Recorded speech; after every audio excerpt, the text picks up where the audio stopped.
ओडिशा गस्तरे आसी भुवनेश्वर पहुंची माइक्रोसॉफ्ट सह प्रतिष्ठाता बिल गेट्स। भुवनेश्वर विभिन्न कार्यक्रम में जोगदेवे बिल गेट्स।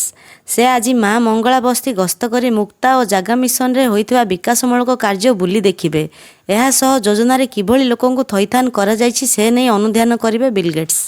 बिल गेट्स निज ओडिशा गस्त संपर्क में सोशल मीडिया रे सूचना दे कहिसंती जे एही गस्त समय से भारत में डिजिटल पब्लिक इंफ्रास्ट्रक्चर डीपीआई किभली कार्य करुछि ताहा अनुध्यान करिवे। ओडिशा सरकार को एग्रीकल्चरल मॉनिटरिंग सेंटर रे किभली डीपीआई माध्यम रे चाषी मानक रियल टाइम परामर्श दिया जाई पारुछि ताहा देखिबे। आधार प्रशंसा करी से कहिसंती जे प्राय 75 लाख चाषी रेकर्ड रखिबा सरकार द्वारा संभवपर होईछि। एपरिक जो चाषी मानक जमी नाही कि चाष नाही सेमानक तथ्य मध्य सरकार रखिचंदी बोली श्री गेट्स कहिसंती।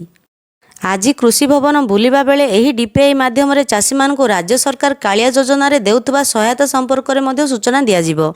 एहा सहित चाषी मानक नियमित फसल और चाष संक्रांत रे पाणीपाग सूचना दिया जाउतबा नै मध्य बिल गेट्स को अवगत करा जिवो। कृषि विभाग पक्षर एक पावर पॉइंट प्रेजेंटेशन तांको आगे प्रदर्शन करा जिवो बोली सूचना मिली।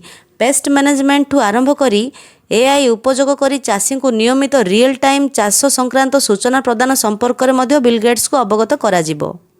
एही गस्त समय रे बिल गेट्स राज्यर चाषी और कृषि उद्योगी को मध्य भेटिबे बोली जणा पड़िछि।